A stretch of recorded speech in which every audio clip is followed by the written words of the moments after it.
Hey guys, my name is Nora Franche, and welcome to the podcast Grateful Blessed Mess, daily reflections for those in the 12 steps. I am a fellow 12-stepper and certified mindset coach, and I am here to introduce you to the value of mindset coaching in your 12-step journey. So if you feel like you are stuck in the steps, if you're slipping and sliding with your abstinence, mindset coaching may help you as it did me, and you can find me at catholicmindsetcoaching.com. These episodes are meant to invite you in to consider the truths of 12-step wisdom and to join in the very real struggle of living them in action. I hope that it feels almost like a mini meeting, and I invite you to contribute your own share on the Grateful Blessedness Facebook group to keep the discussion going. My comments are based on my own experience, so feel free to take what you like and leave the rest. But my hope is to encourage you on your own daily 12-step journey. As they say, you cannot stay clean on yesterday's shower. So without further ado, let's begin.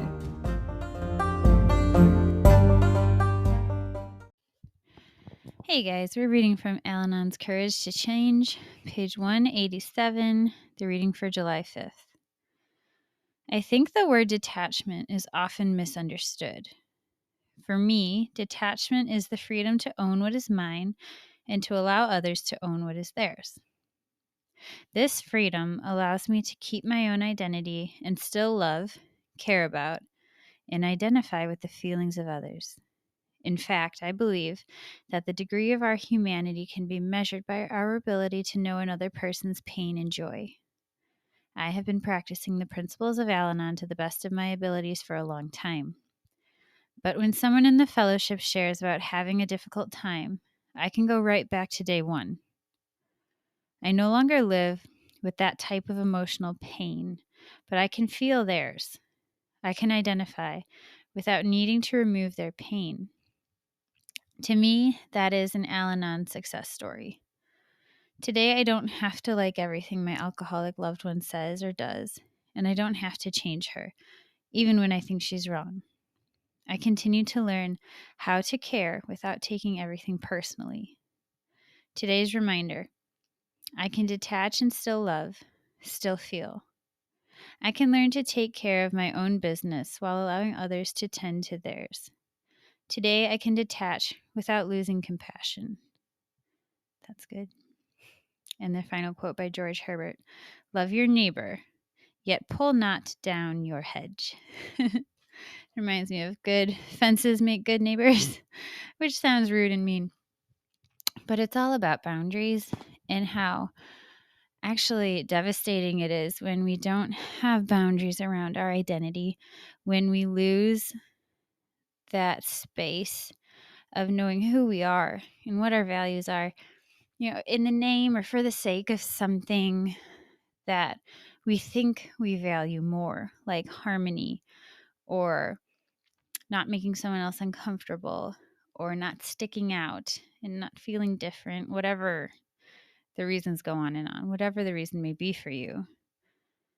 I think initially we have an intuitive sense of boundaries, even just looking at how a 2-year-old gets really mad when his toy gets snatched from him. He's like, hey, that's not okay. Like, he knows that I deserve a certain kind of dignity. We also tend to, I think, us who end up perhaps in the 12 steps, we lose that sense of what is mine and what is not. And so here they use the word detachment. I'm open to this interpretation of it. I've often thought of detachment as a release of control, of needing something to go a certain way. I always get the image of a fist, like clenched super tight, or holding on to something super tight, like an expectation or a hope or desire, something coming true, something changing. I can hold a looser grip and eventually hold with an open palm the things I hope, desire, want to change. And in doing that, like, place it in the hand of my higher power, even if it's still in my own, as a kind of surrender to what is. That's how I think of detachment, but they're referencing boundaries here in another, maybe synonymous way. And I think it's such an important distinction here. And this is emotional sobriety, what he describes, that being able to feel, but without taking it on. Let's see. Let me try to find that line. I can go right back to day one. I no longer live with that type of emotional pain, but I can feel theirs. I can identify without needing to remove their pain. So that's it. I can identify without needing to remove their pain because I am not taking on their pain. So I can see it. I can feel it. I can hold space for it, but it does not become my own. And when it doesn't become my own, I'm free from the desire to make it stop, make it go away, to force a change in someone else's life so I can feel better. That is the messiness, that lack of emotional boundaries and knowing where you end and where they begin. That is a huge part of this interior journey, this inner archaeological dig, where we too are finding where our boundaries are. We're not just uncovering the muck and striking gold when we find our goodness. We're also finding the walls, our hula hoop, where we begin and end. And that is massive to this journey of emotional sobriety. And that is, I think, what sober adult living is a necessity. It's a foundational piece to actually being able to walk in adulthood, and emotional sobriety being that key piece. And the last thing I want to comment on is this description of humanity being measured in our ability to know another person's pain and joy. That is empathy.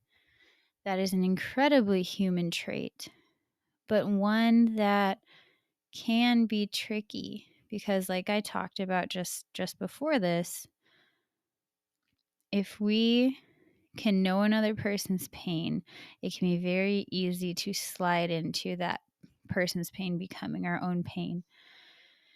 And then we want to change it, right?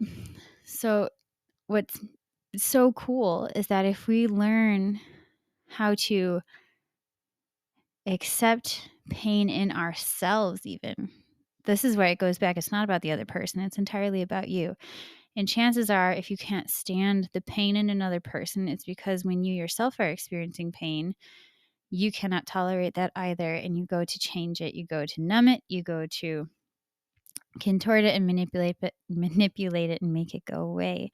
And so that is humanity. That is emotional sobriety. With that, I pass.